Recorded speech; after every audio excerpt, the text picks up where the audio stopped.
Hola, hoy vamos a hablar de lo psicológico de los procesos educativos, que es el módulo que les corresponde en el tema anterior, bien en las áreas tradicionales relacionadas con la educación tradicional y las posturas taylorianas. En este caso vamos a ver las áreas emergentes, la educación alternativa está relacionada con ello y con la perspectiva sociocultural y las posturas constructivistas.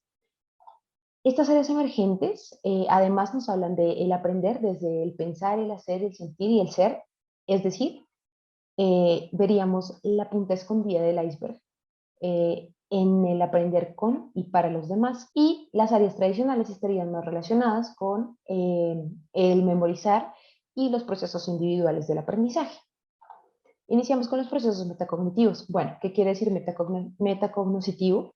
Meta, etimológicamente, querría decir más allá, y cognoscitivo querría decir conocer o conocimiento, es decir, más allá del conocimiento, como podemos ver en la escultura de Rodin, de El Pensador, sería pensar sobre el pensar, es decir, la capacidad que tiene una persona para conocer sobre sus propios procesos y sus productos de conocimiento. Bien, tenemos experiencias metacognitivas que pueden ser sobre asuntos afectivos, pueden estar relacionadas con una tarea cognitiva, como por ejemplo una actividad, o pueden ocurrir antes, durante y después del proceso cognitivo, por ejemplo, el desarrollo de una evaluación.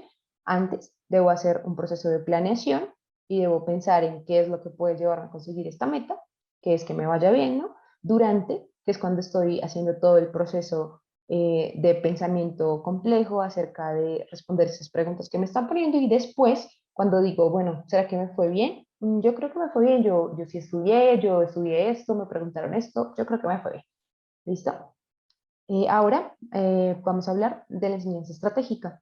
Esta me permite identificar recursos que favorecen la apropiación del conocimiento en los estudiantes y desarrollar aprendizajes significativos. Aprendizajes significativos que quieren decir eh, que estén relacionados con conocimientos previos para que sean más duraderos en el futuro.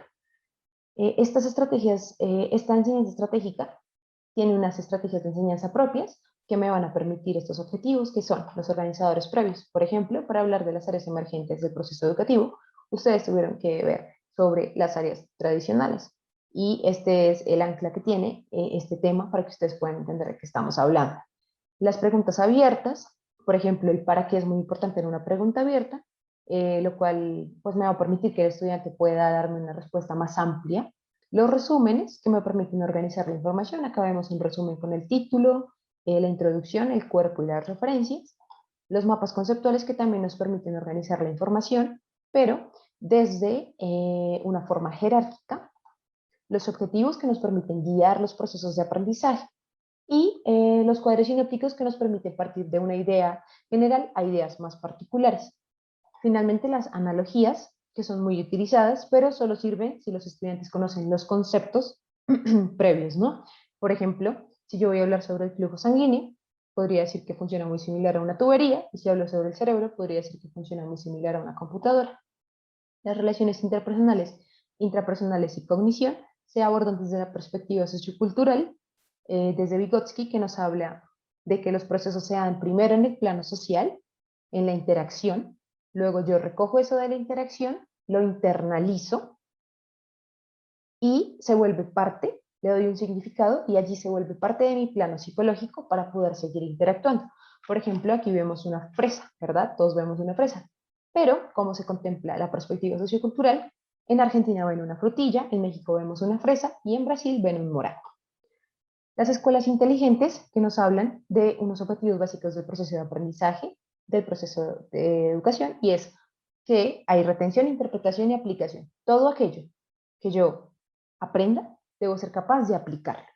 Y esto también lo abordan desde la pedagogía de la comprensión, es decir, la reflexión constante para poder saber cómo transferir esos conocimientos. ¿A partir de qué? Bueno, del diálogo, de la cooperación y de la enseñanza socrática, a partir de preguntas. Cuestionar constantemente al estudiante para generar un aprendizaje interactivo. Esto es propuesto por Perkins en el 92. Enseñar a ser, que se refiere al desarrollo de la identidad personal dentro del proceso educativo. Aquí se propone realizar ejercicios de autoconocimiento, capacidad autocrítica, de reflexión constante en el aula sobre su propia personalidad y sobre su papel en la sociedad, lo cual permite que el estudiante pueda desarrollar vínculos positivos con otros, que fortalezca su autoestima y que pueda expresar sus sentimientos.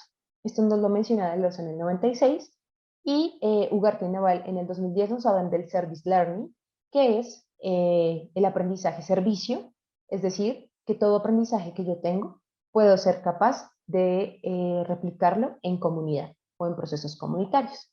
Tenemos la evaluación y planeación y la autorregulación del aprendizaje, en donde hablamos de la evaluación, bueno, que es necesaria para la valoración global y objetiva del proceso de enseñanza-aprendizaje, y la planeación didáctica, que es necesaria para poder desarrollar ese proceso de evaluación de enseñanza-aprendizaje. Esta planeación nos permite prever qué puedo realizar a futuro, qué son los contenidos, los propósitos, la evaluación, y la evaluación que se da transversalmente en el proceso educativo. Todo esto tiende a la reflexión del sujeto y es esta reflexión la que va a permitir la autorregulación, es decir, la capacidad para gestionar esos recursos propios para conseguir una meta. Por ejemplo, si yo quiero pasar una materia, pues está claro que debo hacer una regulación del conocimiento, una regulación de mi cognición y hacer una planificación para poder aplicar el conocimiento, un monitoreo constante de cómo me estoy comportando para poder pasar esta materia, estoy entregando los trabajos a tiempo, y una evaluación que tiene que ver con las estrategias que estoy utilizando.